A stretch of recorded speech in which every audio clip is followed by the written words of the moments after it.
week, you floated the idea of the Baltimore Ravens potentially drafting a quarterback and letting Lamar graduate, if you will, college style. Yesterday, head coach John Harbaugh threw a little water on that, guaranteed the Ravens will indeed pick up Lamar's fifth-year option before next week's deadline. So, Bucky, you caused quite a stir with all of this. How do you think tomorrow's draft will impact all of that? Well, look, I think it's really important to understand the premise behind the collegiate model. So the Baltimore Ravens are uniquely positioned to execute what I call the collegiate model when it comes to quarterback. And basically, we've seen in the last 10 Super Bowls, 8 quarterbacks have been on their original rookie contract. You hear general managers over and over talk about the easiest time to build a Super Bowl contender is when your quarterback is not commanding top of the market money. Lamar Jackson, when he was drafted the 32nd pick overall, 4 years, $9.5 million. Even in picking up his fifth-year option, you're talking about $23 million.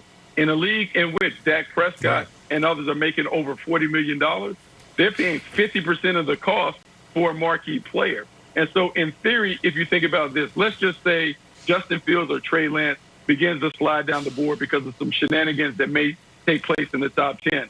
The Baltimore Ravens would be wise to grab a quarterback now who only commands $9.5 million. Lamar makes $23 million next year, not this season, but in 2022.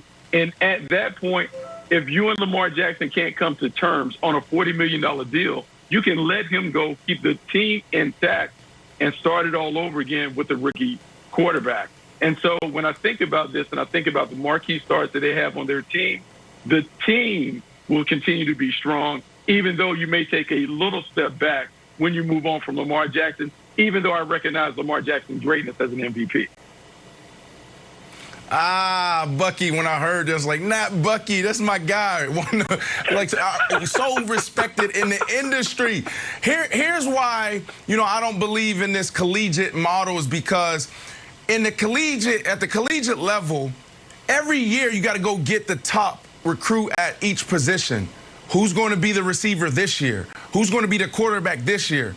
So that's why it's not sustainable in the NFL, is because for this to work, every year you have to go find another quarterback, because you got to have somebody on the roster that can potentially take the guy's spot in a year or two.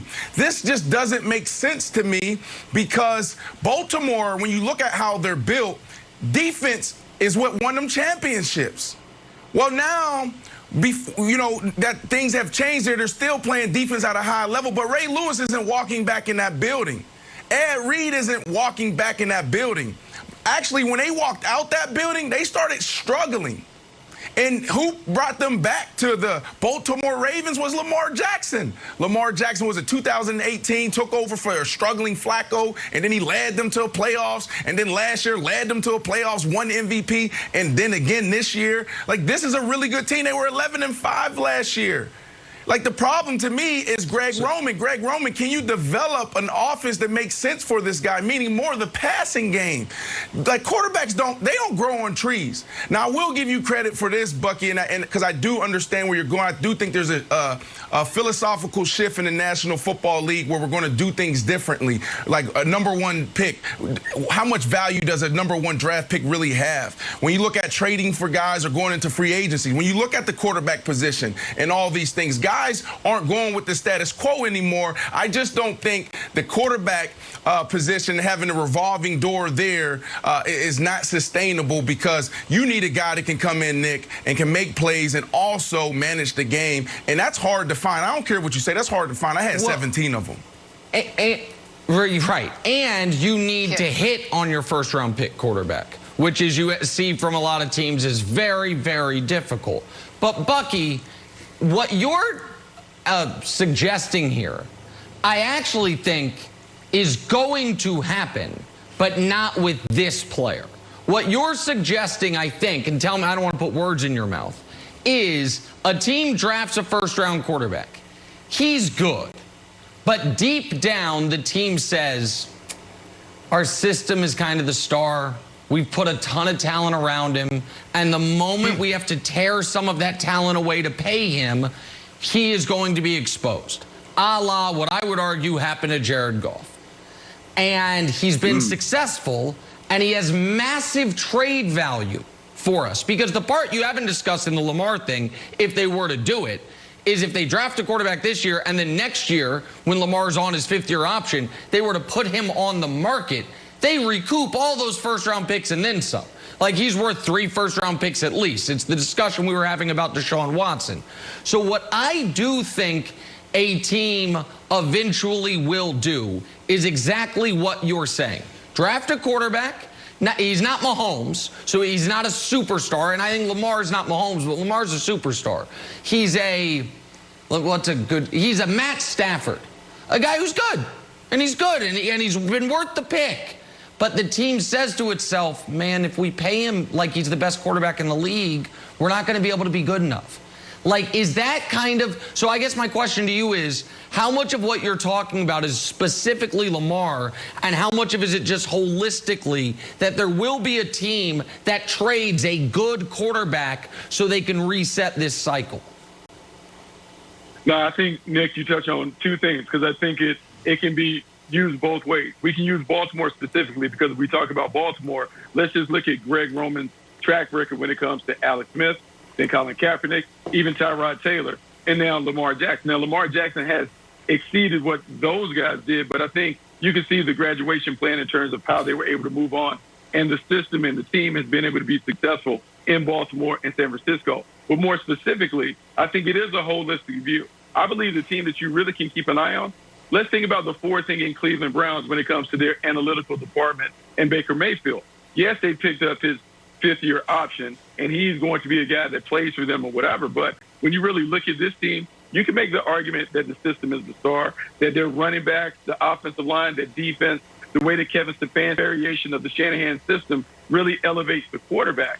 When you think about Sean McVay's frustration with Jared Goff, they paid Jared Goff that big deal, but there were people back then when they gave him the extension saying, hey, Sean McVay is really the play caller making it happen. So who is going to be the bold general manager that says, hey, I'm not going to overpay for average production? Because when you get to that point and you remove the emotions away from, hey, everyone says this is our franchise quarterback, rather than look and say, hey, he's really not the franchise, we need to move on, I think you can see it. We just saw it in a small way with the Jets moving on from Sam Darnold, even though his play made it easier to justify moving on. But he graduated. They may bring in Zach Wilson, and away they go to reset the clock. It is coming. It may not happen in Baltimore, but it's coming soon, and some general manager is going to adhere to that premise. Bucky, do you think that drafting a quarterback would almost throw too big of a wrench in your idea to make it actually work? So if Justin Fields was all of a sudden drafted and sitting by Lamar, wouldn't Lamar's production be affected that year and throw the whole game askew? We saw Jordan Love and Aaron Rodgers have so much drama. It didn't affect Aaron Rodgers, or maybe it did. He won the MVP. We saw Carson Wentz and Jalen Hurts, where Carson Wentz did seem to be affected by sort of the emotion and sort of like the threat of Jalen Hurts. So in practicality, if they actually drafted Justin Fields, and rather than giving Lamar a new weapon, you've wasted the pick because now you didn't make your team better. You got a guy that wouldn't take the field. Don't you think that would sort of screw up the metric or the whole experiment, that now you would get a different production out of Lamar? You know, it's a shift in thinking, right? So for so long on the outside, we in the media world have treated quarterbacks with kid gloves. We don't talk about them. We talk about it being their team. We don't want them to compete for their jobs. We don't want to bring a high backup in because the sensitive starting quarterback may be affected. But really, when you think about it, what do we always talk about? The quarterback is the most important position. Well, if it's the most important position on the field, should we devote a ton of assets to make sure that we're always in a position to be successful, whether the starter is playing well or whether the backup has to step into it? I think if you really go back and think about college, I mean, look, this is a situation where one 5-star comes in, another one goes out. And so if your quarterback is wired the right way, he's going to compete anyway, because remember, we're saying, look, you're a high-end quarterback. You're still competing for your next contract. He is going to ball out. But if we sense that we're not going to be able to get you at a deal that works for the team, meaning a team